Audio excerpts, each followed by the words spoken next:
Bonjour à toutes et bonjour à tous et bienvenue sur l'Académie de la Nouvelle Vie. J'espère que vous êtes en forme ce soir pour la conférence avec ce soir Sylvain que vous connaissez déjà sûrement, Sylvain Bélanger, qui est thérapeute intuitif, médium.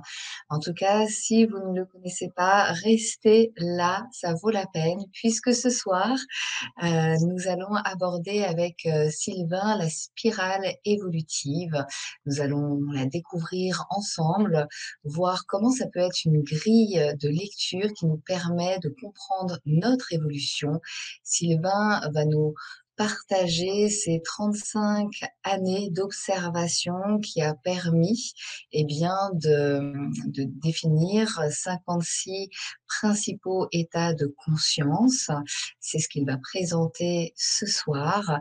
Il nous présentera aussi les 7 familles d'âmes, les 7 grandes blessures émotionnelles et les 8 conditions énergétiques associées au développement de l'aura et des chakras. Alors, restez avec nous ce soir, que ça soit là en direct et aussi pour les personnes qui vont nous regarder en replay.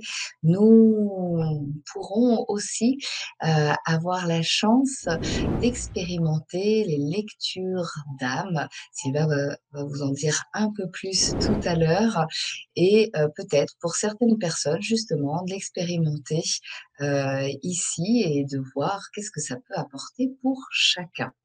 Voilà pour ce soir. Sylvain, avant de commencer, est-ce que tu veux bien nous dire qui tu es, ce que tu fais en quelques mots pour les personnes qui te découvriraient ce soir? Je te remercie, Charlotte. Alors, bonsoir à tous. Donc, moi, mon nom est Sylvain Bélanger. Donc, comme Charlotte le disait, ça fait quand même plusieurs années que je fais de la pratique intuitive et je me suis spécialisé donc à faire des lectures intuitives qui concernent la santé physique, énergétique, l'aspect psycho-émotionnel et spirituel. Donc, j'essaie d'étendre mon regard sur toutes les facettes de l'être humain parce que c'est ça qui m'a toujours intéressé. Ce qui m'a amené donc à la spirale évolutive que je vais vous présenter aujourd'hui, qui a pour objectif un petit peu de présenter une grille dans laquelle toutes les facettes de l'être humain se retrouvent. Bien sûr qu'aujourd'hui, on ne va pas aborder tous les sujets qui se retrouvent dans la spirale évolutive, mais je vais aborder quand même l'essence d'où résulte la spirale évolutive. Alors moi, ça repose sur la pratique que je fais depuis plusieurs années.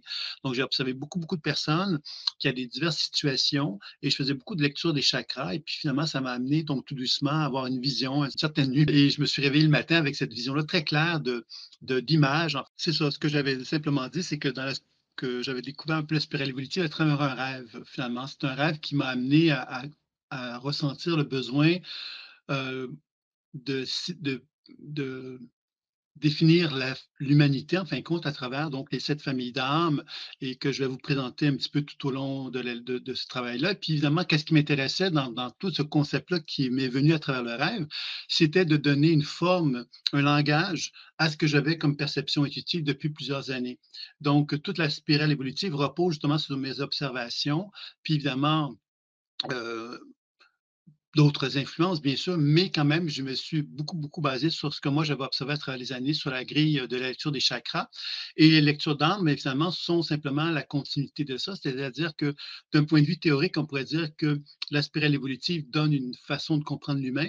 Et la lecture d'âme, bien évidemment, c'est l'aspect expérimental, c'est-à-dire que je me mets en relation avec quelqu'un, j'utilise le support imaginaire, le véhicule qui est l'imagination pour me relier à moi, si je le fais sur moi. Mais si je le fais sur une personne, bien évidemment, je vais me relier, un peu comme si je faisais avec Charlotte, me relier à elle. Ben, j'utilisais mon véhicule imaginaire pour me connecter avec elle et je recevrais des images, des sensations et des mots.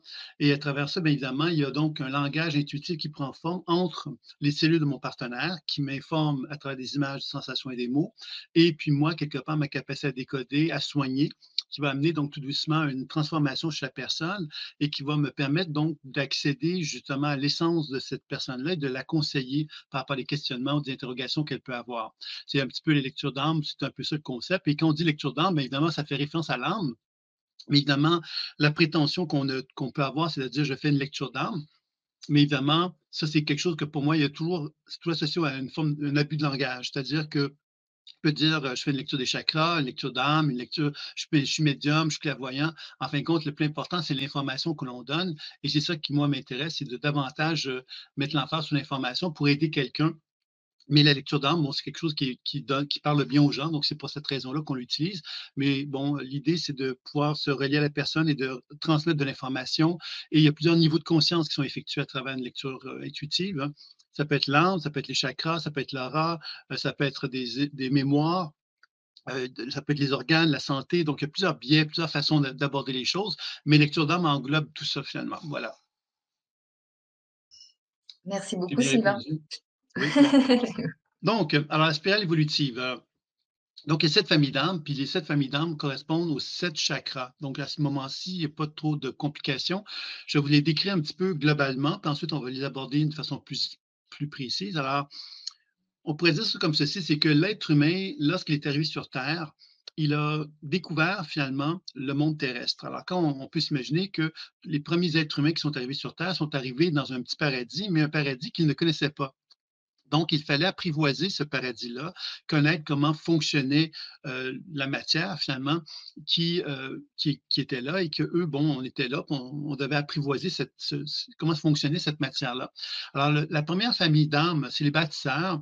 Les bâtisseurs, c'est en relation avec le chakra racine. Et c'est en relation évidemment avec l'être humain qui apprivoise le monde terrestre. Alors, pour apprivoiser le monde terrestre, le bâtisseur doit apprendre à accueillir finalement les règles et les lois que l'univers a mis en place sur la planète Terre.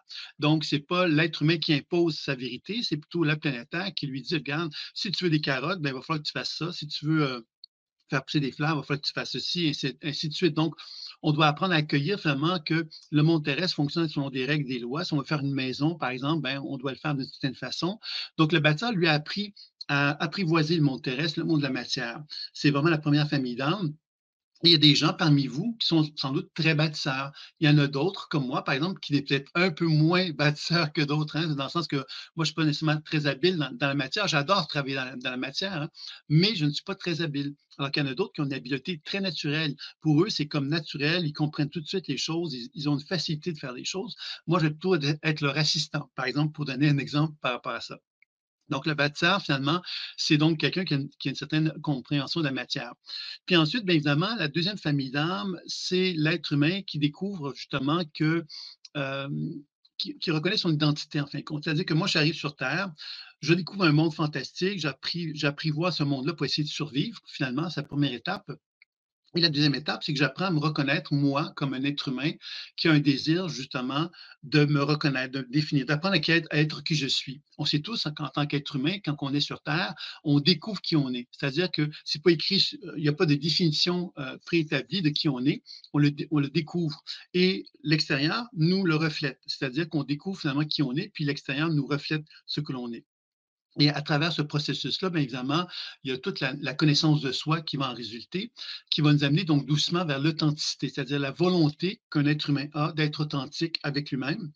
Et cette authenticité-là va l'amener aussi à avoir envie d'être authentique avec son entourage. Donc, dans ce sens-là, deux êtres humains qui se rencontrent, ben, ils vont avoir normalement l'envie de se dire des choses vraies l'un envers l'autre et d'avoir une certaine relation de sincérité et de vérité.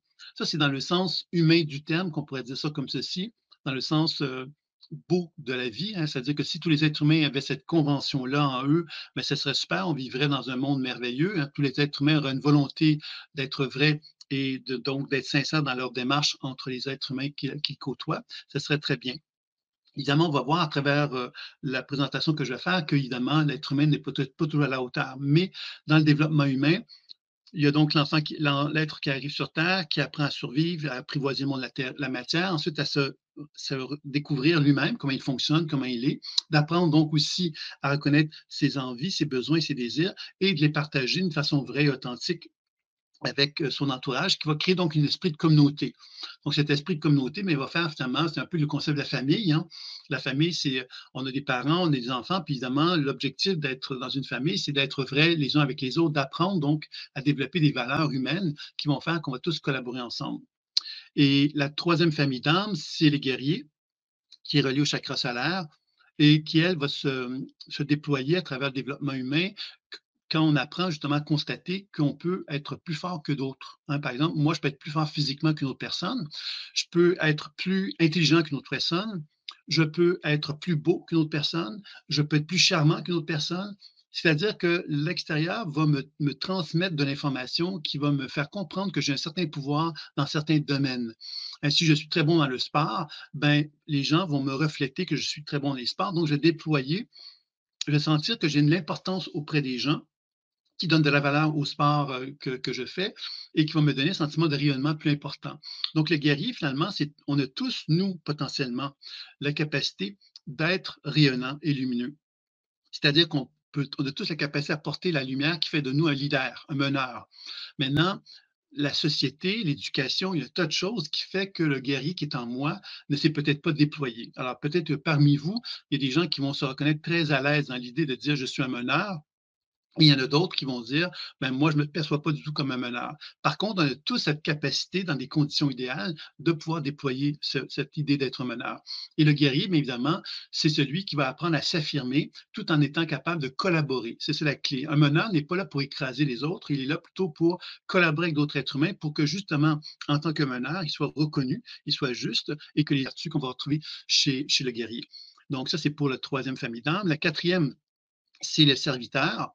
Alors, le serviteur, évidemment, c'est relié au chakra du cœur. Dans la tradition des chakras, quand on arrive au chakra du cœur, on arrive à l'étape de l'adulte. L'adulte, ça veut dire quoi? Ça veut dire justement l'être humain qui apprend à se tenir debout et à assumer sa maturité. La maturité implique que justement, il a appris donc à découvrir qui il était. Donc, il a appris à marquer le sol, à se tenir debout, à s'assumer, à reconnaître ses besoins de sécurité qui sont reliés au chakra racine, à reconnaître ses besoins affectifs et émotionnels reliés au chakra sacré, son désir de s'affirmer dans le plexus solaire, et il a appris donc à s'aimer tel qu'il était. Et c'est dans cet amour de lui-même qu'il va apprendre à se dire, ben voilà, comme je m'aime, ben j'ai envie, moi, parce que je m'aime, de me déployer cet amour-là que j'ai pour moi-même vers l'extérieur, pour la partager avec d'autres êtres humains, pour finalement créer ce qu'on pourrait appeler un monde meilleur. Donc, le serviteur est quelqu'un qui va être habituellement dans le dévouement, il va être ouvert vers les autres, du moins, mais dans l'amour de lui-même. Donc, il ne va pas se perdre dans les autres pour autant, mais il va avoir un désir justement d'apporter à la société, au monde, un apport qui est le sien pour chercher à améliorer l'humanité, pour chercher à améliorer l'endroit où il se situe, etc. Donc, ça, c'est vraiment la vertu du serviteur. Et dans la tradition du chakra, justement, c'est relié donc au statut de l'adulte. Quand on dit qu'on est un adulte, dans la tradition des chakras, on pourrait dire qu'un adulte, c'est quelqu'un qui a appris à s'aligner entre son chakra racine et son chakra du cœur et à être dans une position de verticalité où il assume véritablement sa dimension d'adulte parce qu'il a appris à s'aimer. C'est ça un peu qui va être l'élément euh, qu'on pourrait définir concernant donc la dimension de l'adulte. Puis dans la continuité de ça, il y a le chakra de la gorge qui va être associé donc à l'aspect créatif. Et là, c'est quand on aborde la chakra de la gorge, les chakras supérieurs, c'est là qu'on s'ouvre vers le ciel davantage. Donc, dans la tradition des chakras, les 4 premiers chakras sont vraiment reliés à la terre, à l'enracinement, à la manifestation terrestre. Et les chakras supérieurs, gorge, frontale, coronale, sont davantage reliés à la dimension spirituelle. Donc, la gorge, c'est la première étape de cette démarche spirituelle, c'est-à-dire la connexion avec le potentiel créateur qui est en moi. C'est-à-dire que je pourrais finalement dans la vie terrestre, on sait qu'il y a des saisons, on sait qu'il y a des rythmes, on sait à quelque part que pour se réaliser dans la matière, il y a des choses qu'on doit faire d'une façon répétitive. Et dans ce sens-là, on peut envisager que la vie pourrait être finalement monotone. Le créateur, celui de la gorge, c'est quelqu'un qui vient briser un peu ces règles-là parce que lui, il regarde ce qu'on pourrait appeler la monotonie ou la routine, les cycles de la vie, et il va révolutionner tout ça parce qu'il va réfléchir à quelque chose qui va amener des améliorations sur la planète Terre concernant effectivement cette vision très arrêtée qu'on peut avoir de la vie. Ce qui explique pourquoi l'humanité a évolué. Hein, on pourrait se questionner sur le degré d'évolution que l'humanité a eu jusqu'à maintenant, mais on peut certainement dire que depuis la préhistoire, on a pu constater que l'être humain a pu cheminer, progresser. Il y a des technologies qui se sont développées, etc., etc. Donc, le créateur est très important dans cette évolution-là. Donc, on a tous ici, dans la collectivité avec laquelle on se retrouve aujourd'hui, il y a des gens qui sont davantage créateurs, c'est-à-dire des gens qui sont plutôt que de vivre dans une forme de conformité, vont chercher justement à amener de nouvelles pensées, de nouvelles idées, des nouvelles façons de concevoir les choses, des nouvelles technologies, etc. Ce sont des gens qui ont envie à quelque part de faire avancer les choses et qui sont à l'aise aussi à se connecter avec le ciel, c'est-à-dire d'avoir des intuitions, des inspirations, de la créativité, de l'inventivité qui vont se manifester à eux et ça va être normal pour eux de le faire. Alors, pour le créateur. Ensuite, vous avez le chakra frontal qui est le philosophe. Le philosophe, c'est un sage. C'est celui finalement qui a appris à reconnaître qu'il est un témoin de sa vie, hein, c'est-à-dire que lui témoigne que la vie qui est en lui existe, puis lui apprend à l'honorer, puis à l'observer, puis à comprendre, essayer de comprendre le sens de la vie qui est en lui. Donc, il accompagne la vie et il cherche donc à comprendre comment elle fonctionne et quelles sont et se laisser inspirer par la sagesse intuitive qui est en lui. Tout comme il va regarder des arbres, il va regarder la nature, il va regarder d'autres êtres humains, il va regarder plein de choses dans la vie et il va avoir comme une espèce d'approche très de sage. Le sage, c'est celui qui est capable de comprendre ce qui se passe et va être capable aussi de conseiller aux gens pour les aider à mieux s'ajuster aux situations qui se passent en eux. Donc, c'est des gens matures et sages qui sont très intuitifs et qui ont donc une capacité d'articuler dans leurs pensées et dans les paroles qu'ils vont émettre des pensées complexes et des pensées intuitives. Ils vont être capables de les expliquer dans un langage qui va être acceptable pour des scientifiques ou des gens qui sont rationnels, par exemple. Donc, ce sont souvent des gens qui sont instigateurs d'approche philosophique, approche politique, approche humaniste, approche de tout ce que vous voulez à quelque part, mais dans lequel il y a vraiment c'est des êtres inspirés qui vont avoir envie d'avoir une influence sur la collectivité humaine. Parce que les philosophes, évidemment, ont un regard qui a une grande distance, donc sont capables eux, de comprendre qu'ils peuvent influencer la collectivité d'une façon importante par leur compréhension des choses, et c'est ce qu'ils vont tenter de faire à travers leur développement. Donc encore là, peut-être des gens dans le groupe ici qui assistent à la conférence qui ont justement cette nature de philosophe qui est particulièrement importante. Et le dernier chakra, c'est le chakra donc couronne qui est le sommet de la tête et qui est lié au spirituel. Et le spirituel, bien évidemment, c'est dans l'évolution de l'être humain, c'est ce qu'on pourrait appeler l'alignement de l'être humain, c'est-à-dire l'individu qui est aligné à son âme et qui est finalement en harmonie à quelque part avec sa nature spirituelle et qui accomplit un cycle. Accomplit un cycle, c'est-à-dire qu'il est en contact permanent avec son âme. Il a donc plus le désir justement de s'inscrire dans la matière comme un être humain qui aura envie de se réaliser. Lui a le sentiment de réalisation. Il a donc perdu la motivation donc de s'investir dans la matière pour se réaliser. C'est donc quelqu'un qui est plutôt en retrait et qui va plutôt justement dégager une certaine lumière très intense et très rayonnante et très lumineuse qui va faire que les gens vont avoir envie d'être avec lui parce qu'il va dégager un sentiment de paix, de tranquillité, d'harmonie qui va attirer beaucoup, beaucoup les gens. Mais ce n'est pas une personne qui va avoir beaucoup de faire qui va avoir envie de faire des grands dialogues ou faire de la grande théorie. C'est plutôt quelqu'un qui va plutôt amener les gens à se déposer dans leur monde intérieur, dans la méditation, dans l'expérience spirituelle pour favoriser cet alignement-là. Donc, c'est plutôt comme ça que ça va se faire. Donc, vous voyez qu'à travers les 7 familles d'âmes, bien évidemment, vous avez un petit peu le développement de l'être humain qui se déploie à travers ces 7 phases-là. Et parmi vous, bien, il y a des gens qui sont peut-être très bâtisseurs, d'autres sont très communicateurs, d'autres sont très guerriers. Il y en a d'autres qui sont très serviteurs et ainsi de suite. Donc, vous voyez que c'est quelque chose qui est un langage qui n'est pas figé dans le temps. C'est un langage qui bouge aussi dans l'espace-temps également. Donc, on peut être bâtisseur à notre enfance, puis après ça, ben, finalement, développer d'autres composantes tout au long de notre vie. Et l'idée de ça, bien évidemment, c'est d'apprivoiser les 7 chakras pour être capable justement de favoriser cette position d'alignement. Et les 7 familles d'âmes, ben, c'est 7 composantes qu'on doit apprivoiser, nous, en tant qu'être humain également. Et ça, c'est quand même quelque chose d'important à bien cerner. Est-ce que j'ai été clair par rapport à ça, Charlotte? Est-ce qu'il y a des gens qui ont des questions concernant ce que je viens de Oui, dire? très clair par rapport à ça. Il n'y a pas de question directement par rapport à ce que tu viens de dire. Il y a une autre question, je pense, qui était en lien avec les lectures d'âme, si tu veux que je te la transmette. Mmh. C'est Claudine qui demande, quand on est malade et en deuil, arrive-t-on malgré tout à faire progresser son âme? Ben, on pourrait dire que c'est même peut-être des situations favorables également à l'épanouissement de l'être humain, parce qu'en fin de compte, il faut savoir encore là pourquoi la perturbation existe chez un être humain. Si on vient avec la spirale évolutive, je vous ai parlé de 7 chakras, de 7 familles d'âmes, qu'est-ce qui va faire qu'une des familles d'âmes ne va pas pouvoir se développer? C'est parce que j'ai une composante en moi que je n'ai pas réussi à apprivoiser, parce que je suis pas, j'arrive pas à donner un sens à ça. Et c'est là, évidemment, qu'à travers cette difficulté d'apprivoiser les énergies qui sont en moi, ben, il peut y avoir effectivement des perturbations qui vont se manifester. Les perturbations, à quelque part, on en a parlé tantôt, il y a 8 conditions énergétiques qu'on retrouve dans l'observation de l'aura et des chakras, que je peux peut-être nommer, puis ça va me permettre aussi donc d'approfondir un petit peu la spirale évolutive, c'est-à-dire que dans chacune des familles d'âmes que j'ai nommées, il y a donc des blessures fondamentales qui vont se manifester chez un être humain. Ces blessures fondamentales, c'est pas uniquement cette blessure-là qui va à chaque fois perturber le bâtisseur, par exemple. C'est-à-dire que j'ai mis cette blessure fondamentale pour créer comme une genre de grille de lecture, un genre de système. Maintenant, évidemment, il faut comprendre que c'est un langage, l'intuition est un langage vivant et l'être humain est vivant aussi. Donc, on ne doit pas trop rigidifier les choses. Ceci dit, c'est-à-dire que quand une blessure émotionnelle se produit, par exemple chez le bâtisseur, c'est l'abandon qui va se manifester, c'est-à-dire que dès la naissance, le bâtisseur, à quelque part, abandonne l'univers, pourrait-on dire ça comme ceci, et se retrouve dans le monde humain. Et évidemment, le monde humain, quelque part, ben, on a un espoir en tant que bâtisseur d'être accueilli hein, dans un contexte favorable pour l'épanouissement de l'être que l'on est. Puis évidemment, nos parents vont essayer, donc, évidemment, de bien nous accueillir, et cetera. Il faut comprendre ici que des demandes irrationnelles qui se font chez un enfant, qui sont des fois démesurées, et que même si les parents sont très, très présents, on peut quand même sentir effectivement cette forme d'abandon-là que je viens de décrire. Et cet abandon, qu'est-ce que ça va faire? C'est que ça va créer une perturbation dans ma relation avec mon chakra racine.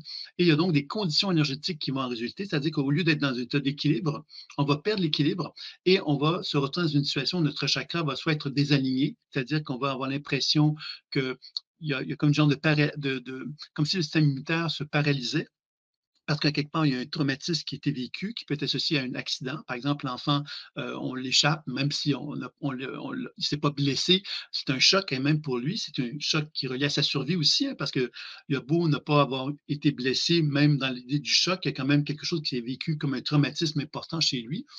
Donc ça peut être effectivement une situation comme celle-là. Il y a bon, des situations de viol, d'abus, de toutes sortes qui peuvent être associés au désalignement et ça va se faire dans le contexte où le corps humain, comme il ne sait pas comment réagir au traumatisme qu'il vit, mais il va paralyser.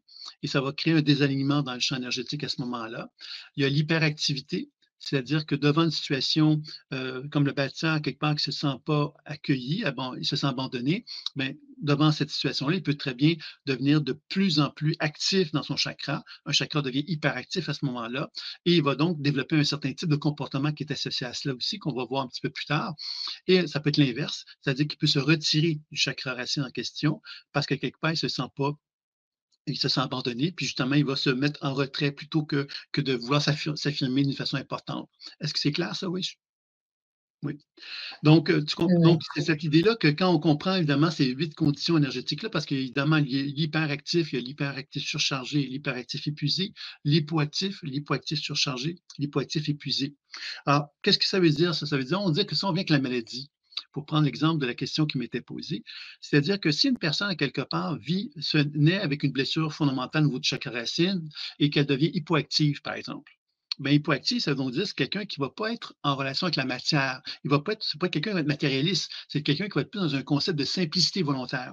C'est quelqu'un qui va finalement vivre dans la matière, mais avec très peu de moyens. Elle ne veut pas vouloir, elle, s'embourber dans la matière parce qu'elle n'est pas connectée, elle n'est pas attirée par l'accumulation de la matière. Donc, elle va fonctionner avec un minimum, puis elle va être très heureuse de fonctionner avec ce minimum-là. C'est ce qu'on appelle donc la simplicité volontaire.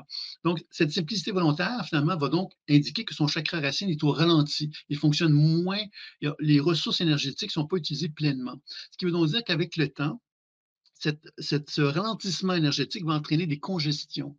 Et ces congestions vont l'amener vers la surcharge. Et si ça reste ainsi, ça va l'amener vers l'épuisement. Donc, quand on parle de maladie, il faut comprendre évidemment que c'est relié donc au chakra, c'est relié donc à cette expression de l'être que nous sommes. Hein, le bâtisseur, s'il ne s'exprime pas dans sa vertu d'équilibre, bien évidemment, il va fonctionner en dessous de ses capacités, puis à un moment donné, il va devenir de plus en plus renfermé sur lui-même. Et s'il se renferme sur lui-même, bien évidemment, il va être de moins en moins capable de faire circuler l'énergie et c'est là que la maladie peut s'exprimer. Donc, la maladie, à quoi elle sert? Ben, elle sert effectivement à nous transmettre des signaux. Elle sert à elle est là pour nous dire, Sylvain, il y a quelque chose qui ne va pas, tu devrais peut-être y jeter un coup d'œil. Et si on ne l'écoute pas, ben, à un moment donné, le corps va incarner à quelque part cette problématique-là. Et nous, ben, à ce moment-là, on va devoir la constater, on n'aura plus de choix. Et évidemment, il y a donc tout un travail de réapprendre justement à faire la paix et à faire l'équilibre avec la région en question.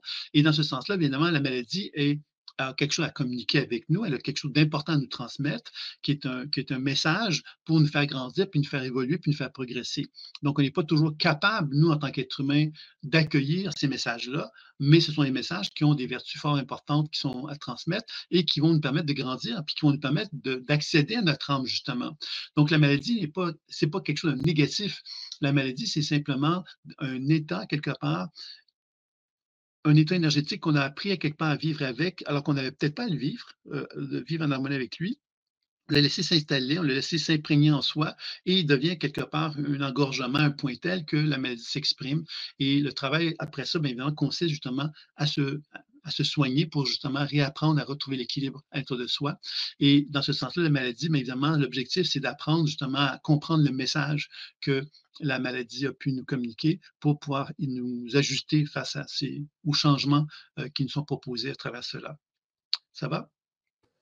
Oui, oui, Donc, ça va pour moi. si on continue à cette même logique, les conditions énergétiques, vous l'avez compris. Donc, si on regarde le communicateur, qu'est-ce qu'il va vivre, lui, finalement?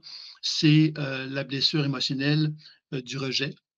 Alors, qu'on y pense, quand on dit que le chakra sacré, finalement, me permet, moi, d'être authentique avec moi-même et authentique avec les autres, ben, le rejet, c'est que je suis authentique avec moi, mais les gens semblent, moi, je pourrais me rejeter, je pourrais rejeter qui je suis, parce que je pourrais ne pas aimer ce que je suis, mais je pourrais aussi être rejeté par mon entourage, qui pourrait ne pas aimer qui je suis. Par exemple, mes parents, ben, pourraient ne pas apprécier un certain type de caractère que j'ai, et pourraient me rejeter à ce moment-là. Donc, vous voyez que ça, c'est un autre type de perturbation qui va entraîner donc des perturbations énergétiques dans le communicateur. Si on revient simplement avec le bâtisseur, tantôt, je vous ai parlé de la simplicité volontaire suite à la perturbation euh, du bâtisseur qui entraînait donc l'hypoactivité, ce qui entraînait donc la simplicité volontaire. Si on regarde l'hyperactivité, on va plutôt voir le matérialisme se manifester, c'est-à-dire une personne qui va être matérialiste parce que justement, elle va hyperactiver, elle va mettre beaucoup d'énergie dans son chakra racine et parce qu'elle va mettre beaucoup d'énergie dans son chakra racine, ben, elle va avoir envie de finalement combler le manque de l'abandon, l'expérience de l'abandon par justement l'accumulation. Donc, c'est quelqu'un qui va être très à l'aise justement à vouloir donc accumuler dans la matière parce que ça va être sa façon à elle, donc, de gérer la situation. Encore là, il y a toujours les extrêmes, bien sûr, hein, vous l'avez compris que cette position de matérialisme ou de simplicité volontaire sont deux extrêmes et l'équilibre, c'est l'individu qui a appris à vivre dans la matière en harmonie avec la vie. Alors malheureusement, dans la société qu'on regarde collectivement parlant, la société dans laquelle nous sommes, on peut facilement comprendre que le matérialisme, il y a une très, très grande majorité de gens qui ont été pollués, je dirais ça comme ça, contaminés par le matérialisme, puisque la société encourage beaucoup la consommation de tout ordre et de tout niveau. Et il y a des gens qu'on rencontre dans la rue, qu'on rencontre dans la vie, comme ça, qui sont plus orientés sur la simplicité volontaire. C'est une minorité par rapport aux gens qui sont dans le matérialisme. Mais ça commence à changer avec ce qui se passe dans le monde actuellement. On peut facilement concevoir qu'il y a de plus en plus de gens qui vont vers la simplicité volontaire, tout ça. Donc, est-ce que c'est clair pour ça? Oui, Oui. pour moi, c'est clair.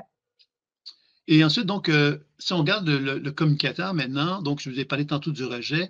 Donc, le rejet va entraîner donc une blessure, et ça va entraîner donc un dysfonctionnement énergétique dans le chakra. Et là, on va s'attarder à deux états, donc l'hyper et l'hypo, pour simplifier les choses. Donc, dans le communicateur qui est hypo, ben, c'est quelqu'un on va appeler ça souvent l'hypersensible.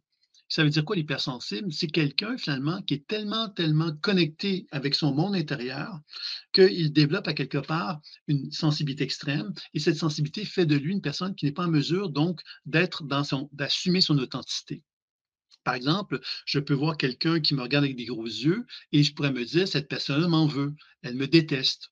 Est-ce que c'est vrai? Peut-être que oui, peut-être que non. Je pense que si je veux le savoir, la seule chose que j'ai à faire, c'est de me lever debout, puis aller la voir la personne, puis lui dire, ben, écoute, tu m'as regardé avec des gros yeux, des drôles de yeux. Est-ce qu'il y a un message que tu veux me transmettre? Est-ce que quelque chose que tu veux me communiquer que j'aimerais ça savoir? Donc là, on est dans une clarté à ce moment-là quand on demande à quelqu'un quelque chose comme ça. Mais si on reste assis et qu'on est tout le temps en train de regarder ce qui se passe autour de soi, et de toujours vibrer à tout ce qu'on peut penser qui pourrait être associé à quelque chose qui se passe autour de soi, on développe une forme d'hypersensibilité, mais une hypersensibilité qui nous garde dans quelque chose de malsain finalement, parce qu'on développe des impressions et ces impressions nous cultivent finalement une forme d'inaction aussi. On part sur plein d'idées préconçues sans être dans la vérité finalement. On n'est pas dans l'authenticité à ce moment-là. Parce que l'authenticité se ferait que si on vérifie nos hypothèses. Hein, si on reste prisonnier de nos hypothèses, ben, on devient finalement incapable de faire aucun champ, de clarifier les choses à quelque niveau que ce soit. Donc ça, c'est un niveau d'hypersensibilité. On retrouve également chez ces gens-là l'hypersensibilité même au champ électromagnétique, par exemple, parce que quelque part, ces gens-là ont des perturbations dans leur relation avec eux-mêmes qui vont les rendre sensibles à l'atmosphère, donc au téléphone cellulaire, au champ électromagnétique, aux connexions Internet. Vous voyez, on retrouve ces gens-là, quelque part, des sensibilités extrêmes à plusieurs égards qui vont les entraîner donc à devenir très victimes finalement de l'extérieur parce que justement, ils sont dans l'hypoactivité. Hein, donc, l'hypoactivité, c'est réceptif. On se renferme sur soi quelque part. Donc, on devient affecté par ce que l'extérieur va nous exprimer. Alors que quand on regarde l'hyperactivité, ben ce sont des gens qu'on va appeler d'une façon très caricaturale, évidemment, des manipulateurs. Quand je dis manipulateur, je veux simplement dire par là qu'un vendeur, hein, quand on rentre dans un magasin de souliers, par exemple, on n'a pas besoin de souliers, puis que on sort du magasin, puis on a 5 paires de souliers avec soi, parce que quelque part, le vendeur a réussi à nous convaincre qu'on avait besoin de 5 souliers. C'est une caricature que je suis en train de faire. Je vois Charlotte tout inquiète de la situation. Ça t'est jamais arrivé, c'est pour ça, Charlotte, parce que moi, ça m'est déjà arrivé. Mais l'idée là-dedans, c'est ça, c'est que le manipulateur, c'est quelqu'un qui arrive à imposer ses idées. Donc, lui, à quelque part, a été rejeté, mais pour ne pas revivre le rejet, qu'est-ce qu'il fait? C'est qu'il s'impose. Alors, en s'imposant, bien évidemment, il va chercher à imposer sa vision des choses. Donc, il n'est pas dans l'authenticité avec lui-même, il n'est pas dans l'authenticité avec l'autre non plus, parce que lui, il cherche justement à imposer quelque part ce que lui veut de l'autre personne. Et ça, on retrouve ça quand même, quand on regarde ça socialement parlant de la société dans laquelle on est, on se rend compte qu'il y a énormément de personnes qui vivent naturellement cette forme de manipulation-là. C'est naturel. Moi, j'ai vu des fois des situations où des gens, quelqu'un dit la vérité dans une certaine situation, puis il y a des gens qui vont réagir en disant, mais voyons, qu'est-ce qui t'apprend? Pourquoi tu dis la vérité? Tu aurais dû dire tel mensonge, tu aurais pu avoir plus de choses ou tu aurais pu attirer, profiter de ça, tu vois? Comme si, quand on regarde la publicité, quelque part, veulent nous vendre quelque chose, donc ils ne vont pas nous dire que le produit est pourri, ils vont nous dire que c'est merveilleux, fantastique, extraordinaire, extraordinaire. En politique, les politiciens veulent tous se faire élire, donc ils nous racontent n'importe quoi, ils nous racontent ce qu'on veut entendre, puis quand ils sont élus, qu'est-ce qui se passe? Ben, ils ne font absolument pas qu'est-ce qu'ils nous avaient promis. Là, évidemment, c'est une caricature que je fais, mais je ne suis pas très loin de la réalité, malheureusement. Hein. C'est-à-dire qu'on est souvent confronté au mensonge, et le mensonge est naturellement accepté dans la société. Donc, c'est malheureux, mais c'est ça. Donc, vous voyez que la blessure du rejet, quelque part, qu'on a appris, nous, à fonctionner dans une société dans laquelle ce mensonge a été complètement accepté et toléré. On le retrouve dans tous les secteurs, dans tous les milieux, et c'est quelque chose qui ne nous surprend plus. Et c'est dommage, parce que si on se rappelle qui nous sommes véritablement en tant qu'humains, on pourrait certainement envisager que l'humain que nous sommes méritons mieux que ça. On mérite mieux que ça. On mérite à quelque part un égard humain entre humains. On mérite quelque chose de plus beau et de plus vrai que ce qu'on s'est développé comme société. Et c'est ça un peu le sens de la spirale évolutive. C'est d'amener justement une réflexion sur l'idée que moi, je peux être authentique et je peux ne pas l'être, mais si je suis authentique, bien, quelque part, l'objectif qu'on a tous en tant qu'être humain, mais c'est de favoriser cette authenticité-là, de l'aider à ce qu'elle se manifeste plutôt que de sombrer dans la facilité. La facilité, bien évidemment, c'est ce que la société, évidemment, nous amène à être finalement. Parce que la société, par la collectivité dans laquelle on est, bien, elle va favoriser évidemment l'expansion, l'émancipation d'un certain type de comportements qui ne sont pas nécessairement en accord avec l'essence fondamentale de l'être que nous sommes. Puis, il y a le guerrier, qui est le troisième chakra, donc, dont j'avais parlé. Donc, la blessure émotionnelle, c'est l'humiliation. Il faut comprendre que le guerrier, lui, qu'est-ce qu'il cherche à faire quand on est un enfant? C'est de manifester son pouvoir.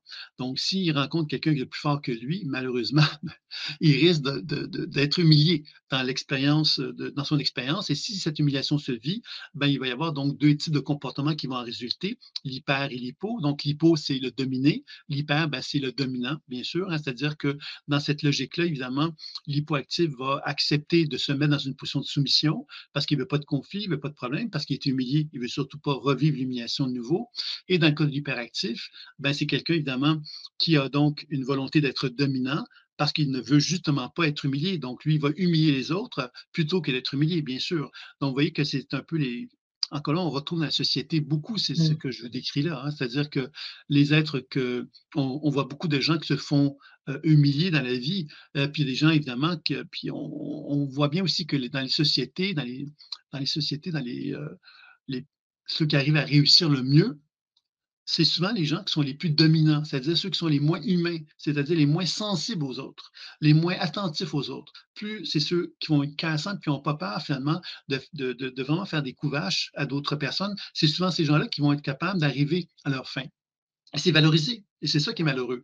Parce qu'évidemment, on donne encore là un sens que la collectivité humaine, à quelque part, on fait comprendre que pour réussir, ben, il faut être un guerrier, mais un guerrier dans le sens bestial du terme. Alors que finalement, quand on pense à l'humanité que nous sommes, à l'humain que nous sommes, ben, on pourrait certainement envisager qu'un être humain pourrait être un leader, un inspirateur, c'est-à-dire j'inspire les êtres humains à me suivre parce que j'ai des compétences, mais parce que j'ai un comportement exemplaire. Et ce comportement exemplaire ne serait pas un comportement dans lequel j'essaierais, par exemple, d'humilier les autres, par exemple, vous voyez? Alors tout ça, c'est toutes des choses qui se sont développées chez l'être humain, mais qui sont des voies de facilité, des voies instinctives, guerrières, impulsionnelles, mais qui ne sont pas d'accord avec cette dimension humaine euh, qu'on a tous en soi et qui sont toutes potentiellement quelque chose qu'on peut tous développer à l'intérieur de soi si on le veut bien. Ensuite, vous avez donc le serviteur qui lui, donc le quatrième chakra, c'est lui, ça va être la trahison, la blessure émotionnelle. Et la trahison, bien évidemment, ça va se manifester à travers l'hypo et l'hyperactivité. Dans le cas de l'hypo, c'est la partie égoïste, c'est-à-dire que le cœur qui se ferme. Et quand on se sent trahi, ben, le cœur se ferme. On a l'impression d'avoir été trahi, d'avoir été, on s'est fait mal, donc on s'est fermé au niveau du cœur, donc on devient égoïste. Et en devenant égoïste, bien évidemment, on devient finalement l'individu, quelque part, qui veut prendre. Hein, lui, il ne veut pas donner, là. Il veut uniquement prendre. Donc, il arrive avec son gros sac, et s'il y a des gens qui sont donneurs, ben, il va tout prendre, qu'est-ce qu'on va leur donner.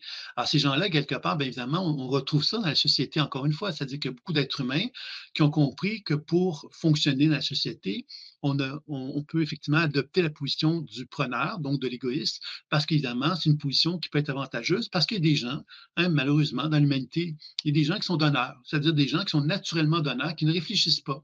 Hein, c'est-à-dire qu'ils donnent naturellement parce qu'ils croient, eux, qu'en donnant, ben, que finalement, ils peuvent avoir des relations qui sont satisfaisantes. Jusqu'au jour où ils se rendent compte qu'en donnant, ben, ils arrivent à constater que plus ils donnent, mais plus les gens prennent, puis plus ils prennent, mais plus, à quelque part, eux se retrouvent appauvris. Donc, ils arrivent donc à remettre en question leur fonctionnement. Et c'est ça un peu qu'on retrouve également donc avec le serviteur à ce niveau-là. Donc, encore là, quand on regarde la société, comme elle fonctionne, bien évidemment, on comprend que l'égoïsme est quelque chose qui s'est manifesté fortement dans la société. Puis de l'autre côté, bien évidemment, il y a les gens qui sont dévoués, c'est-à-dire que dans l'hyperactivité, les gens qui vont apprendre à se donner beaucoup aux autres vont apprendre donc évidemment à développer des comportements très, très tournés vers les autres, mais à un point tel qu'ils vont se perdre. Donc, vous voyez que ce sont deux extrêmes, encore une fois. Puis ces deux extrêmes-là, on les retrouve dans la société. On pourrait dire qu'il y a des gens qui sont preneurs, puis des gens qui sont donneurs. Alors, et on retrouve dans la société pas mal ces deux types de comportements-là d'une façon importante. Voilà. Ça, c'était pour le serviteur. Ensuite, dans le créateur, on va parler d'une injustice individuelle concernant la blessure émotionnelle du créateur. Cette injustice individuelle touche le créateur qui, lui, est un individu, justement, et il va exprimer sa créativité en tant qu'individu. Donc, il va avec son invention, il va avec son idée, il va avec son projet d'une façon individuelle. Donc, il va, et souvent, le créateur est quelqu'un qui a une longueur d'avance sur les autres parce que, justement, il est inspiré et comme il est inspiré, bien évidemment, il va donc des fois ne pas recevoir la reconnaissance qu'il souhaiterait parce que les gens vont peut-être lui dire ben, écoute, tu n'as pas de bon sens ce que tu veux amener dans. Hein, c'est peut-être une super invention, mais elle serait peut-être superbe et reconnue dans 20 ans, dans 30 ans, mais elle ne le sera pas aujourd'hui. Donc, le créateur se retrouve souvent dans une situation comme celle-là et il va vivre donc l'injustice et ça va entraîner donc l'hypo et l'hyper. L'hypo, c'est quelqu'un qui va devenir routinier, c'est-à-dire quelqu'un qui va finalement refuser la créativité, refuser l'originalité, refuser de remettre en question la société. Donc, il va choisir, pour avoir la paix, de devenir routinier, c'est-à-dire de fonctionner selon les règles établies par la société sans se poser de questions. Et de l'autre côté, de l'hyperactivité, ben, ça va être quelqu'un qui va devenir, qui est très, très créatif, mais on va dire souvent dispersé, parce que c'est une personne justement qui est tellement inspirée qu'elle a des projets constamment présents dans sa tête.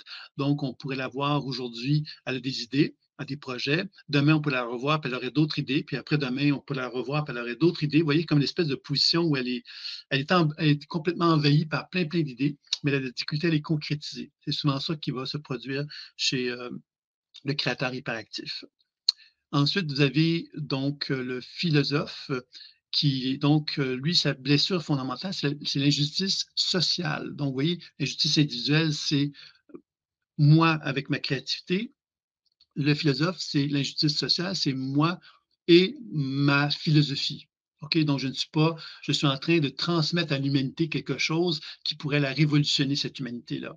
Et dans ce sens-là, bien évidemment, parce que je peux la révolutionner, ben, j'ai envie d'avoir donc une reconnaissance sociale. C'est pas juste un individu qui va me reconnaître, c'est une collectivité. Donc, le philosophe a ce désir-là. Puis évidemment, de cette blessure-là, ben, va entraîner donc l'hypo, l'hyper. Donc, l'hypo-fonctionnement va entraîner ce qu'on appelle la pensée scientifique. La pensée scientifique, c'est la pensée qui nous fait penser, par exemple, que tout ce que j'avance, ben, ça a été démontré par l'être humain. Tout ce que j'explique, ça a été démontré par l'être humain. Donc, je ne prends aucun risque. Je me réfère constamment à ce que la science humaine a pu développer jusqu'à maintenant et je repose uniquement sur elle. Donc, jamais je vais oser, à quelque part, envisager quelque chose d'intuitif ou quelque chose qui pourrait ne pas être reconnu par la science, reconnu par l'être humain. Je ne mettrais pas d'idée qui pourrait aller à l'encontre de ça. OK? Donc, ça, c'est vraiment le scientifique. Et dans le cas de l'hyperactivité, ben, c'est évidemment le perché. Le perché, c'est celui, quelque part, qui est tellement intuitif, qui en perd un peu ses repères. Il devient quelque part envahi par justement plein d'équilibrations, pourrait-on dire, intuitives. Mais il y a la difficulté à donner un sens à ces intuitions-là dans la matière, donner un sens qui va faire qu'on va lui donner à quelque part de la valeur satisfaisante pour lui. C'est-à-dire qu'un perché, c'est quelqu'un qui peut être très ésotérique, très, très pris dans ses idées rocambolesque, il y a plein de monde qui peuvent le suivre quand même, mais c'est des gens quelque part qui vont pas être reconnus par le commun des mortels, si on peut dire ça comme ça. Parce que justement, il est comme pris dans son monde et puis bon, il va parler, par exemple, actuellement, il y a un mouvement qui est très à la mode, c'est les trucs intergalactiques, par exemple. Alors, c'est certain que souvent, je ne veux pas faire de généralisation, mais quand on aborde ces sujets-là, on peut facilement apparaître perché pour beaucoup de monde parce que justement, on n'a pas cet ancrage qui va nous permettre de transmettre un enseignement qui va avoir une certaine vertu concrète et terrestre.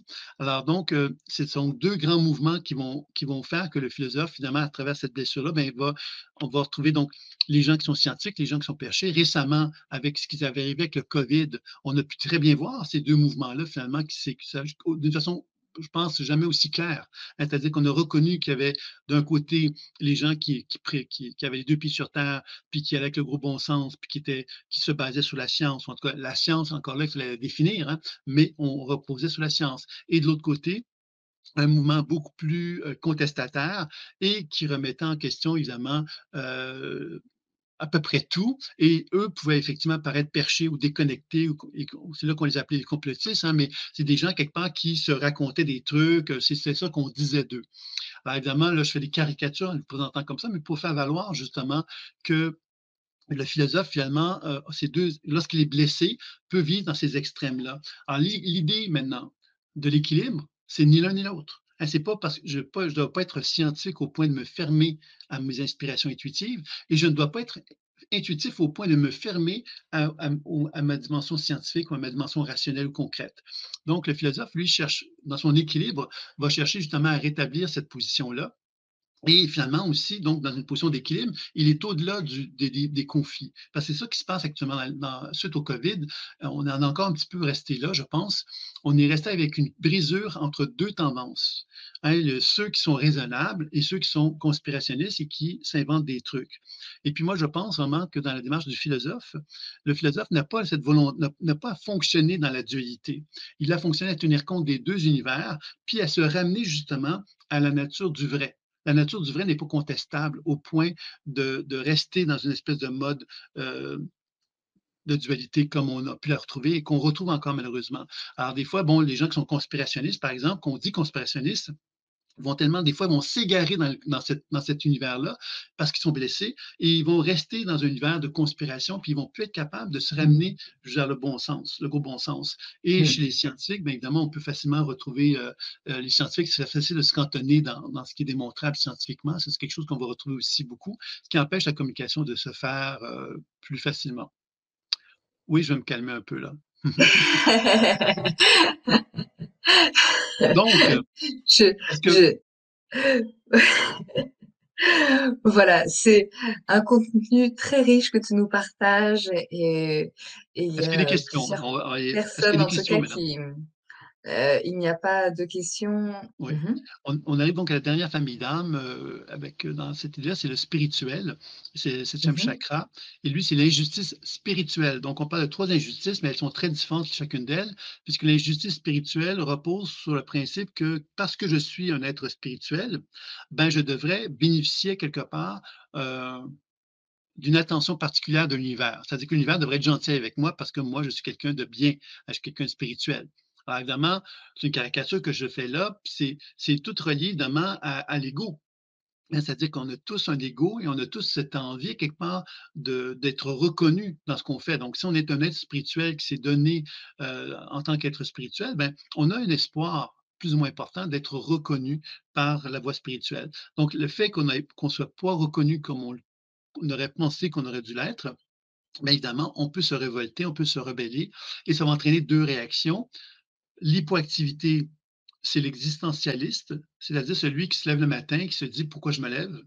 Pourquoi je mange? Pourquoi je rêve? Pourquoi je respire?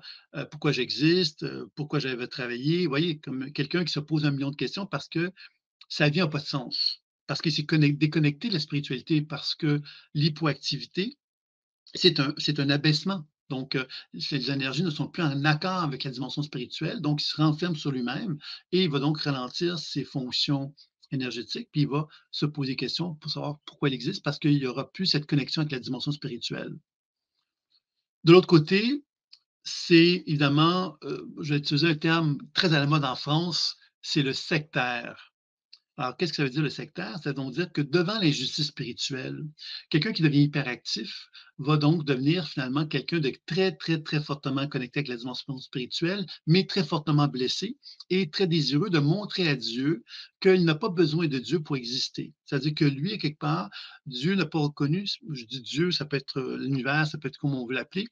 Comme je n'ai pas été reconnu par lui, ben moi, je vais me reconnaître et moi, je vais me reconnaître comme étant un être divin ou un être finalement spécial qui va faire que je vais m'adresser à d'autres êtres humains en leur disant: «Écoutez, moi, je suis un être spécial, hein, je veux dire quelque chose, je suis l'incarnation de Jésus-Christ et puis finalement, voilà, j'ai décidé de faire un mouvement parce que quelque part, la religion catholique est en train de mourir et puis moi, on m'a demandé, hein, on m'a demandé à quelque part de remettre en place une nouvelle structure religieuse et que j'ai l'humilité d'accepter, de prendre en main. Et puis voilà, je vais me donner la permission de créer ce nouveau mouvement-là. Alors, vous voyez que ça, c'est là qu'on tombe dans le sectarisme, c'est-à-dire que cette personne-là, finalement, a la prétention de se reconnaître comme étant un être divin.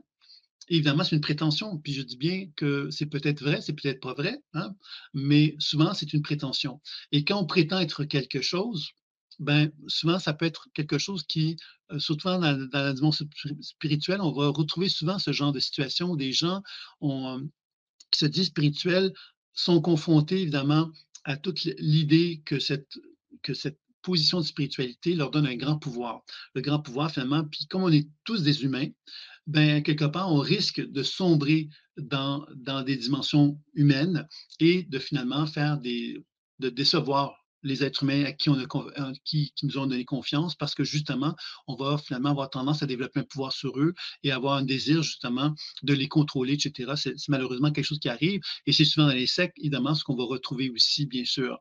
Alors, vous voyez que l'idée, encore une fois, c'est pas être dans l'existentialisme, c'est pas être dans le sectarisme, c'est de retrouver quelque part la juste place de la spiritualité dans notre vie, qui implique justement qu'on soit en accord avec cette dimension spirituelle et qu'on soit en accord et avec humilité avec l'idée que la spiritualité nous donne cette juste place-là et que c'est pas nous qui allons la prendre, c'est plutôt l'univers qui va nous la donner. Et ça, c'est quelque chose qui demande de l'humilité et c'est pas quelque chose évidemment qui est toujours facile à faire en tant qu'être humain, surtout quand on a beaucoup, beaucoup investi, on a beaucoup l'impression de mériter mieux et c'est là évidemment qu'on peut avoir cette tendance de vouloir se révolter et c'est là que le pouvoir finalement peut se mélanger avec la spiritualité. On peut tomber dans des pièges de l'ego à ce moment-là, qui sont assez importants. Mmh. Merci Sylvain. J'ai une question de Catherine. Est-ce que l'on appartient forcément à une seule famille d'âme ou peut-on appartenir à 2 familles? Peut-être même plus. Exactement, c'est-à-dire que l'idée de la spirale évolutive évidemment, puis ça va nous permettre d'aborder aussi l'enseignement tout doucement. C'est-à-dire que la spirale évolutive, ça repose justement sur le principe que moi, en tant qu'être humain, j'ai cette famille d'âmes en moi. Donc, on doit partir de ce principe-là.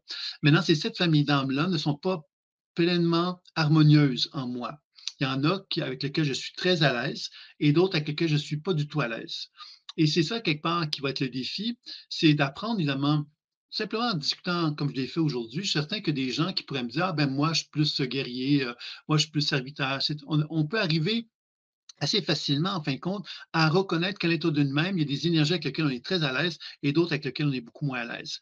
Et c'est là, quelque part, qu'on comprend qu'on arrive à faire un profil de la spirale évolutive. Maintenant, ce profil-là, évidemment, nous permet de développer une compréhension de l'être que l'on est, puis nous permet aussi de comprendre, mais quelles seraient les actions que moi, je pourrais faire pour apprendre, donc, à être plus en harmonie avec moi.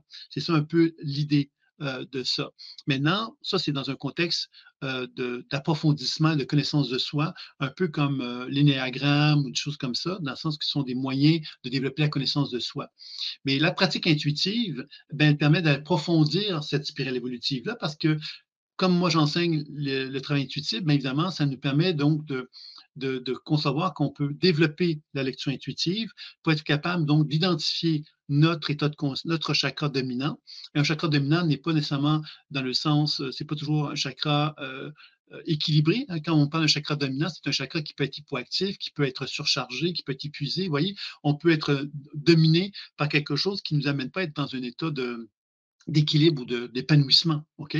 Alors, ça devient intéressant de comprendre ça parce que ça nous permet donc de pouvoir apprendre donc à questionner, à travailler avec cet état de conscience-là dominant et d'apprendre justement à s'harmoniser à lui. C'est ça, et d'arriver justement à le soigner également pour apprendre à être plus dans une forme de sentiment d'union avec nous-mêmes, un sentiment quelque part de fusion avec nous-mêmes. C'est ça un peu le sens de ce qui est proposé.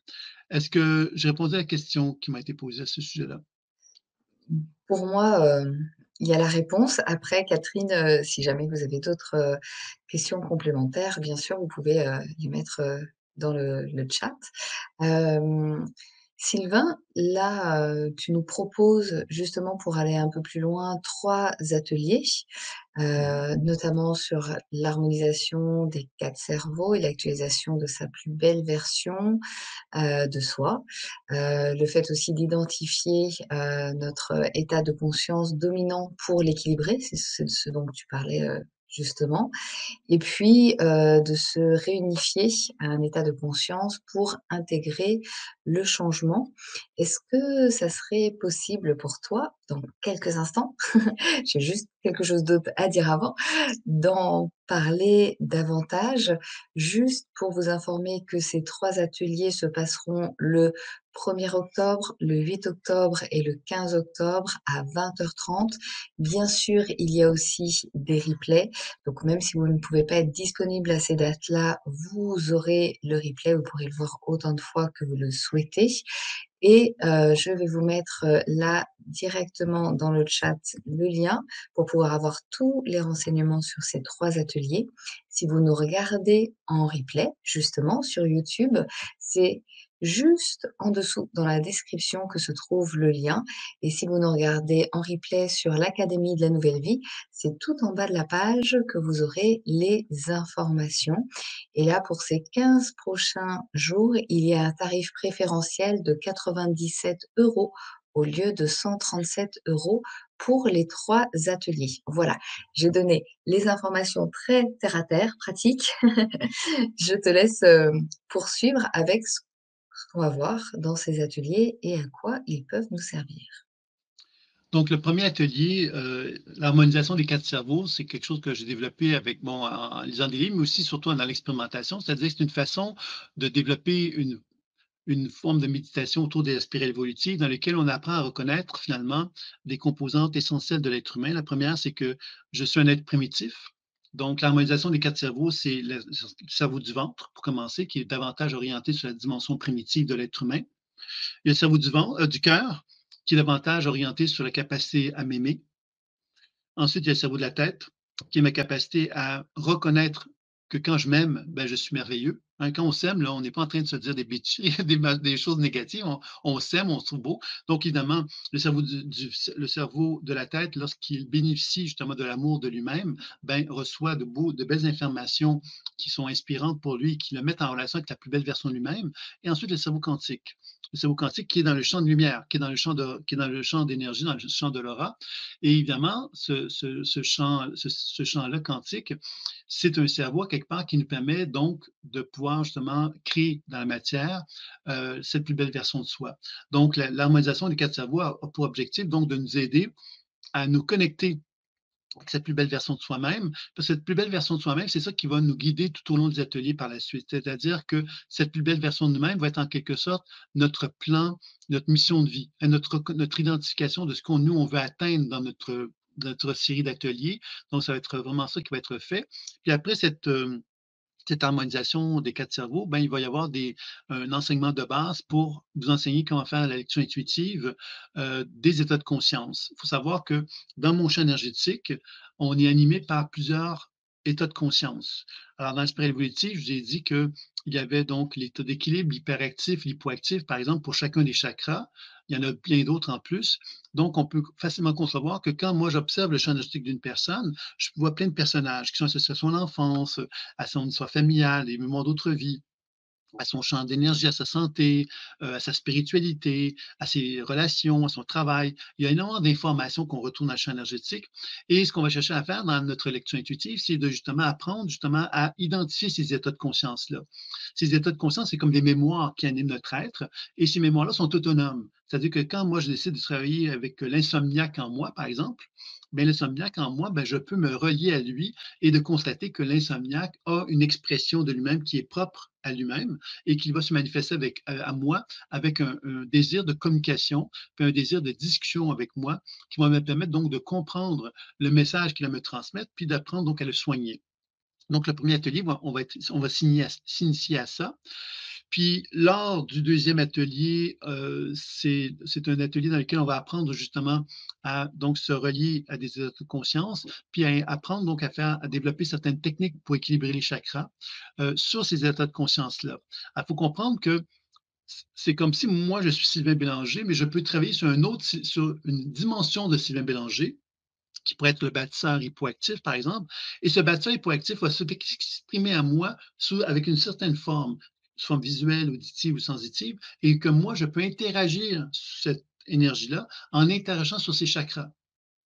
Et de cette façon-là, ben, je peux amener des changements dans ma perception de cette énergie-là qui va me permettre de comprendre qu'est-ce que je peux faire pour davantage l'équilibrer et comment il s'exprime à moi lorsqu'il est davantage équilibré et donc de m'amener donc tout doucement à faire un travail d'équilibre des états de conscience sur lesquels je souhaite travailler pour m'aider justement à accomplir ce que je peux appeler ma mission de vie que j'aurais identifié au début du premier atelier. Et le troisième atelier va nous servir à se réunifier avec les énergies, c'est-à-dire que dans la pratique que moi j'ai développée, la pleine conscience intuitive, on a constaté que lorsqu'on est en conflit dans notre champ énergétique, tout ce qui anime notre champ énergétique sont des énergies finalement qui ne sont pas d'accord avec nous pleinement. C'est pour ça qu'on les retrouve dans le champ énergétique. C'est un peu comme si je devais apprendre, moi, en tant qu'être humain, à faire la paix avec chacune d'elles. Et plus je fais la paix avec chacune d'elles, ben, plus j'apprends justement à me sentir unifié en tant qu'être humain. Mon identité est plus forte, j'ai un sentiment de bien-être, un sentiment de bonheur, de joie de vivre, etc. Parce que je ne suis pas en conflit avec l'être que je suis. Plus les énergies sont dissociées, c'est-à-dire que je suis en conflit avec elles, plus évidemment je perds beaucoup d'énergie à essayer de trouver une forme d'harmonie en moi.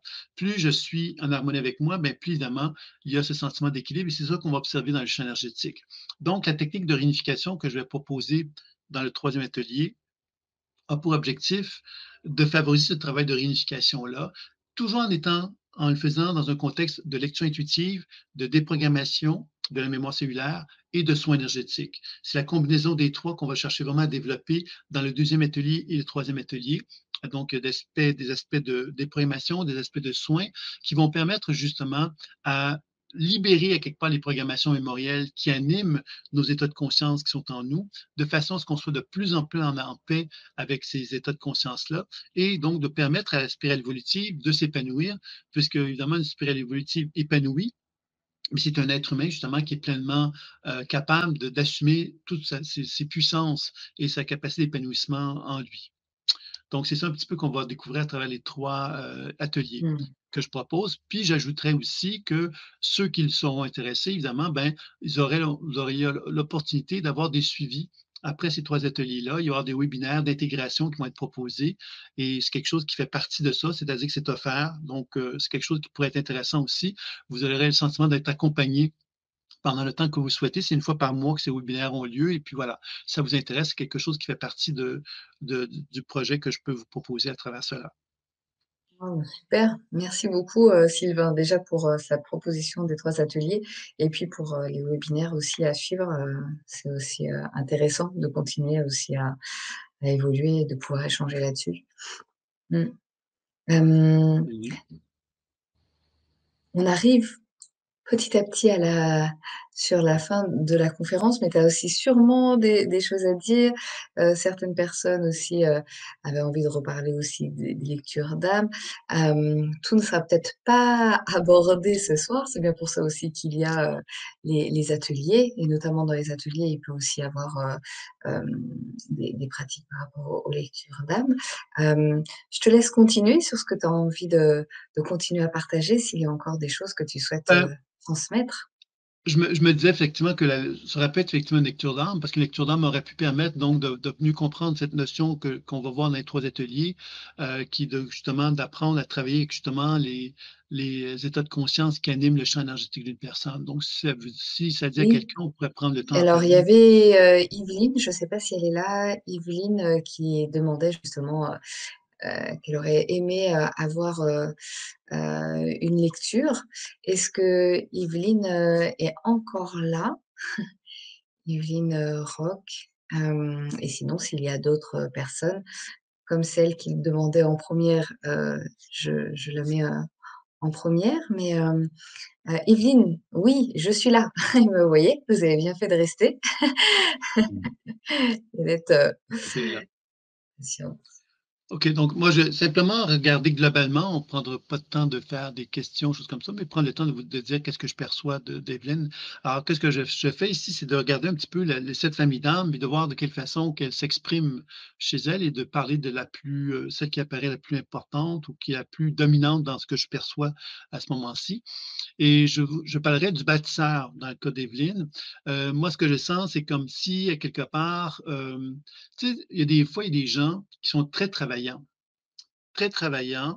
puis on en arrive à un moment donné à se dire: «OK, j'ai travaillé, j'ai donné mon maximum et là, j'arrive à un état de ma vie où, tout ce que j'ai fait, ben, à quelque part, c'est un peu comme si c'était un renouveau. Le renouveau, c'est la fin d'un cycle. L'impression que tout ce qu'on a fait, quelque part, tout ce qu'on a travaillé, ne nous a pas peut-être apporté ce qu'on souhaitait ou ce qu'on méritait.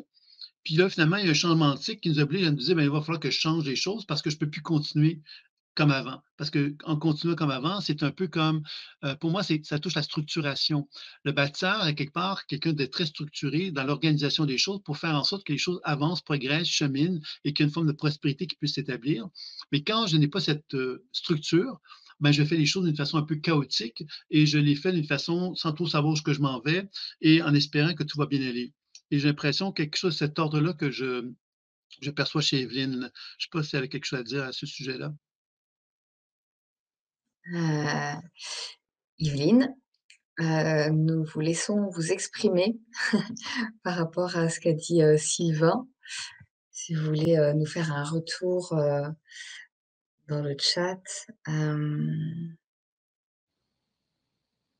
Alors, hop, hop, hop, il y a d'autres personnes qui s'expriment.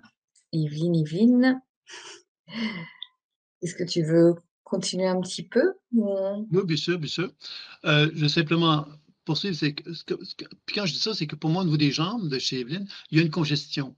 Alors, la congestion, ça touche l'aspect énergétique, mais on voit que le bâtisseur peut donc entraîner une congestion au niveau circulatoire, au niveau des jambes, peut entraîner évidemment un sentiment que, tu sais, quand on a l'espèce on est embourbé physiologiquement parce que quelque part, il y a une accumulation dans la matière où on s'est battu avec la matière pour arriver à quelque chose. Puis là, on a besoin d'un renouveau. Puis le renouveau, c'est de finalement faire un genre de lâcher prise concernant.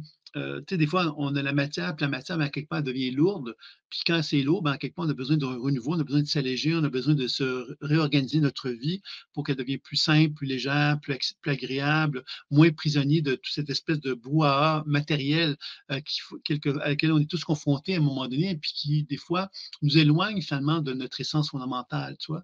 Et j'ai l'impression que c'est ça un petit peu que je perçois d'elle aussi à ce sujet-là. Puis,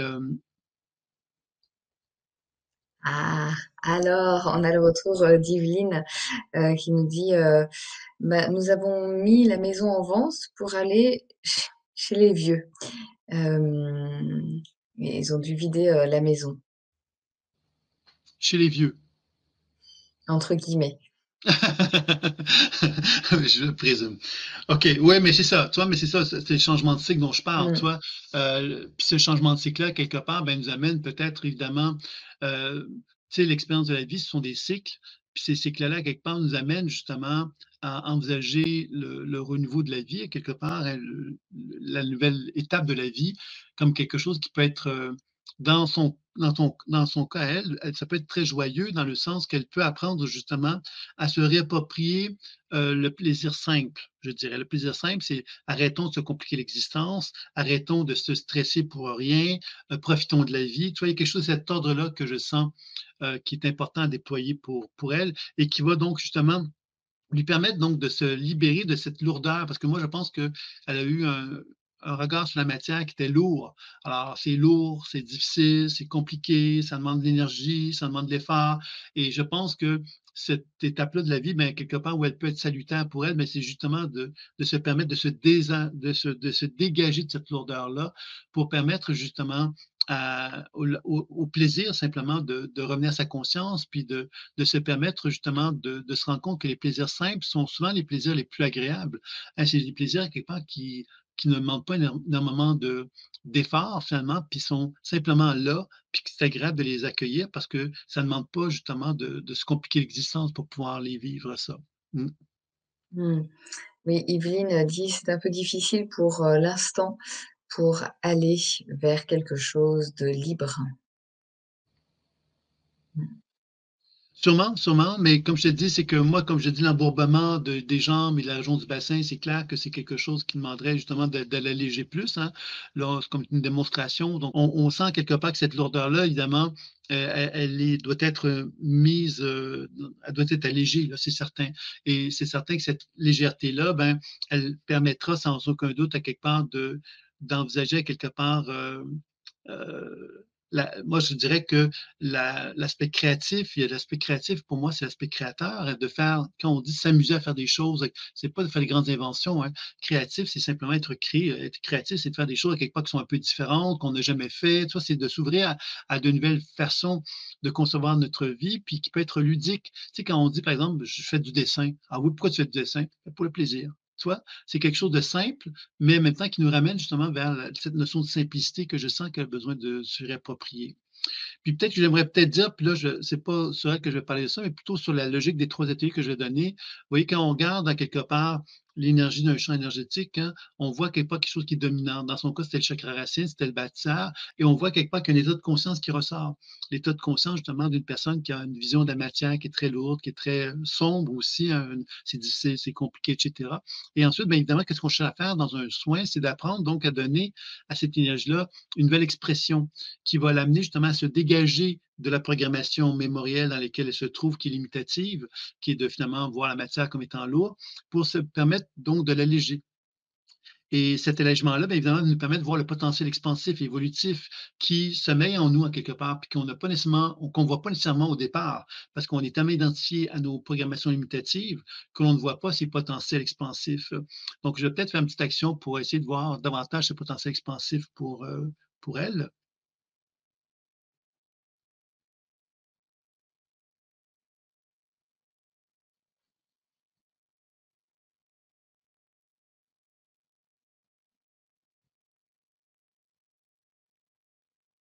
Tu vois, il y a l'élément qui ressort le plus clairement dans ce processus-là de soins que je fais avec elle, c'est la notion d'amour, l'amour de soi. Tu sais, on peut se dire, on peut s'en vouloir, on peut, tu sais, face au passé, il y a plein de choses qui peuvent justifier le fait qu'on n'est pas contente de soi, par exemple. Il y a plein de choses. Dans la vie, on accumule plein d'expériences qui peuvent nous ramener à ce regard qui peut être des fois négatif vis-à-vis de soi-même. Puis un jour ou l'autre, on se rend compte finalement que l'amour, quelque part, de soi est la seule solution. C'est faire la paix, en fin de compte. Faire la paix avec notre passé, c'est d'arrêter de chercher à s'en vouloir ou chercher à se dire que ça aurait pu être autrement, mais de faire la paix avec. Et faire la paix, c'est une belle étape, je dirais, dans la vie, parce que faire la paix, c'est d'arrêter de se battre avec soi-même. Et quand on arrête de se battre avec soi-même, on accueille qui on est à ce moment-là. Et cet accueil-là est vraiment fondamental dans le processus de l'évolution de la conscience humaine, parce que dans l'harmonie des quatre cerveaux, c'est ça qu'on cherche à faire, c'est d'apprendre justement à arrêter à quelque part de rester dans le passé, puis de finalement constamment rester prisonnier de nos programmations limitatives pour simplement apprendre justement à s'accueillir, à s'accepter pour commencer à s'ouvrir à notre potentiel évolutif. Notre potentiel évolutif, qu'est-ce que c'est? C'est la position quand je dis je m'aime.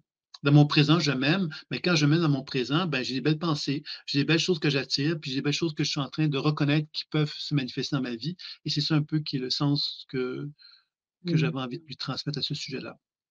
Mmh. Merci Sylvain et merci, Yveline aussi, d'avoir, demandé, cette lecture d'âme, ce qui me permet, de voir à quoi ça peut ressembler en sachant, comme tu le dis, hein, que ce n'est pas une consultation, c'est les prémices, c'est ce qui vient là, dans un premier temps.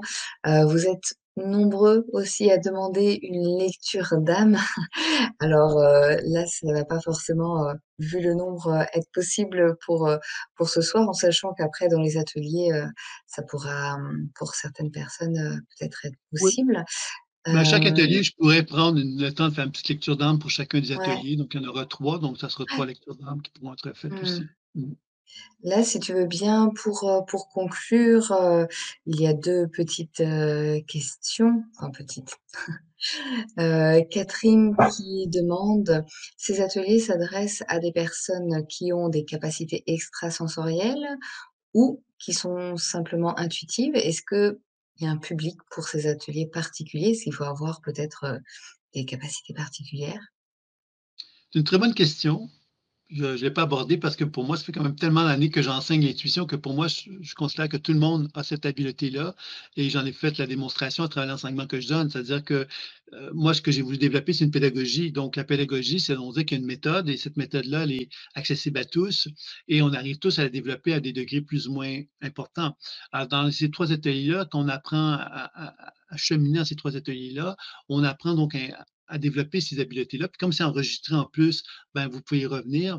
Donc, je pense que c'est quelque chose qui peut être vraiment accessible à tous, puisqu'il y a une méthodologie, une méthode, et on a tous cette habileté-là à le faire. Donc, je pense qu'on peut tous parvenir à le développer. Puis, évidemment, comme je disais tantôt aussi, c'est qu'il y a des webinaires qui vont vous permettre aussi de revenir sur la pratique si vous avez envie par la suite, si vous avez envie de le faire. Les webinaires qui auraient lieu une fois par mois, ben, s'adressent à beaucoup de monde, hein, mais toutes les questions peuvent être posées justement sur la pratique, ben, ça peut permettre aux gens d'arriver à mieux comprendre comment on peut aller plus loin dans la méthode. Donc, je pense que c'est ça un peu qui est l'intérêt de ça. Moi, je dirais que c'est accessible à tous.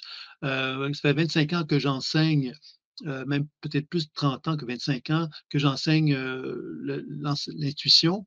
Et j'ai rarement vu des gens qui n'arrivaient pas à le faire. Puis ceux qui n'y arrivaient pas, c'était des gens qui étaient en conflit avec eux-mêmes et qui n'avaient pas fait encore de démarches pour leur permettre d'être plus en paix avec eux-mêmes. Donc, le timing, ça ne veut pas dire qu'ils n'étaient pas capables, ça veut juste dire que le moment où ils étaient en train de suivre l'apprentissage, ils étaient trop en conflit avec eux-mêmes pour être en mesure de le développer. Donc, on a tous cette capacité à le développer. C'est vraiment accessible à tous dans ce sens-là. Mmh. Merci et Marianne demande: «Est-ce qu'après ces ateliers, est-ce qu'on pourra faire, ces lectures d'âme?»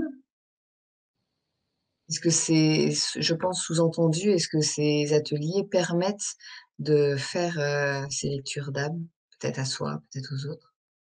Ouais, c'est ça. C'est-à-dire que la lecture d'âme à soi va être revue dans les 3 ateliers. Il va y avoir une méthodologie qui va être proposée.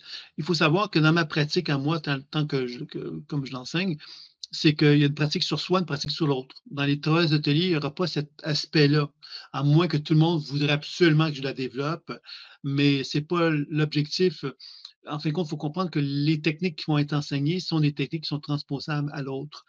L'autre chose que j'aimerais ajouter là-dessus, c'est que quand on parle de travail intuitif, 3 ateliers, quelque part, c'est sympathique. C'est utile pour faire un travail sur soi, ça donne des clés même pour faire un travail sur une autre personne. Maintenant, quelque part, quand on me dit: «Est-ce que je pourrais faire des lectures d'âme?» Ben moi, ça m'hérisse un peu.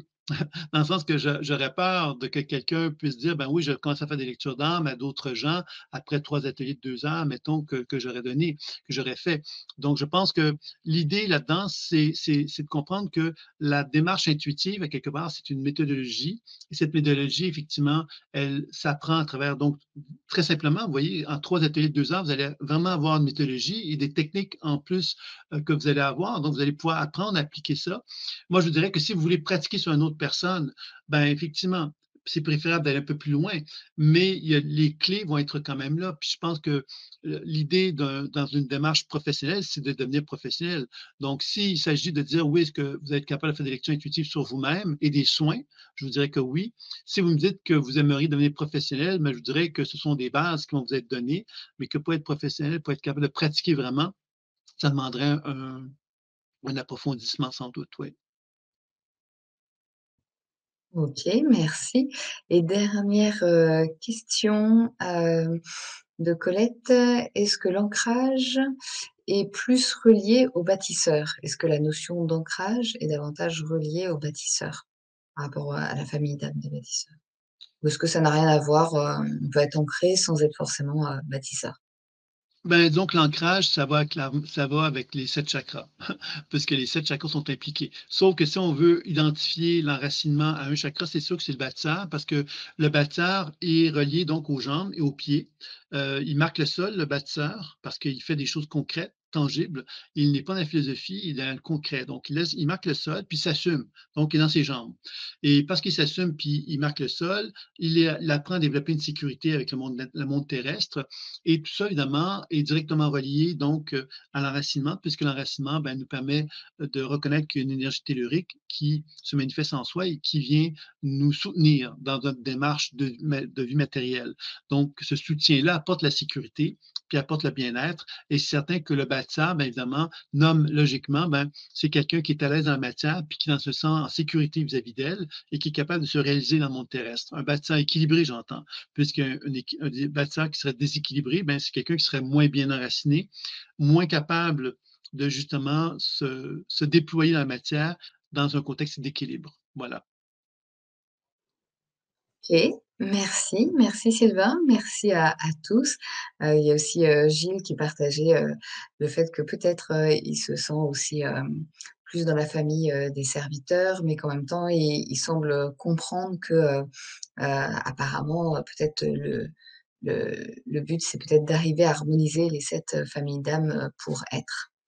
Hem, Complètement, totalement. L'idée de la spirale évolutive, c'est de mettre en évidence que mmh, cette étape initiatique humaine, en fin de compte, la première étape, c'est le bâtisseur, puis on remonte jusqu'au spirituel, qui est le septième chakra.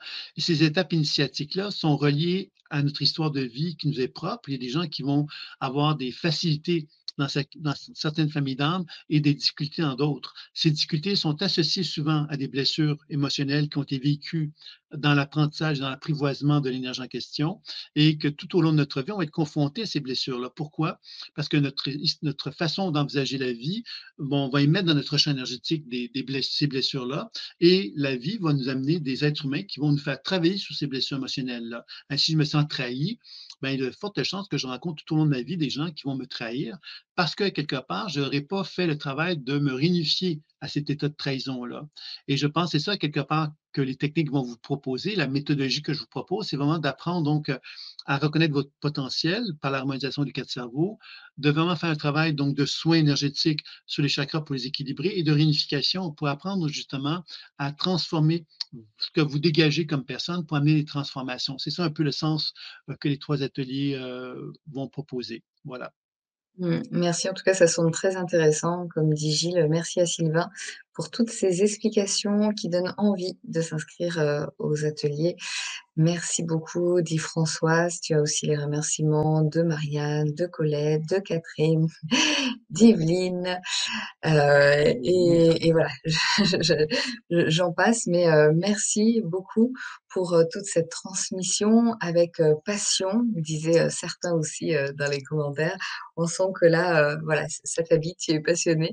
Donc merci d'avoir partagé, et ton expérience et les savoirs et ta passion. Et puis merci à vous tous d'avoir, été là, présents dans l'interaction, dans aussi, parfois, la patience. Et merci à vous tous, si vous regardez en replay, d'avoir, été, là aussi, avec nous. C'est le moment de se dire au revoir. Sylvain, si tu veux, as-tu quelque chose à rajouter? Peut-être un petit mot de la fin ou je te laisse, la parole pour conclure. Mmh. Bah, si vous avez envie de découvrir à quelque part la méthode d'une façon très pratique, parce que ces 3 ateliers vont être orientés sur la pratique et que vous avez envie évidemment d'être accompagné, comme je disais tantôt, avec les webinaires d'intégration qui vont vous aider justement à être accompagné tout au long de ces ateliers-là, ben, moi, je vous encourage, ça va me faire un grand plaisir de vous accompagner dans ce voyage qui est la spirale évolutive et qu'on puisse s'amuser à découvrir tous ensemble de quelle façon que vous pouvez vous épanouir en tant qu'être humain. C'est ce que je me souhaite et ce que je vous souhaite. Je vous dis donc à très bientôt. Merci beaucoup Sylvain, merci à vous, belle continuation, on vous embrasse. À bientôt. Au revoir à tous.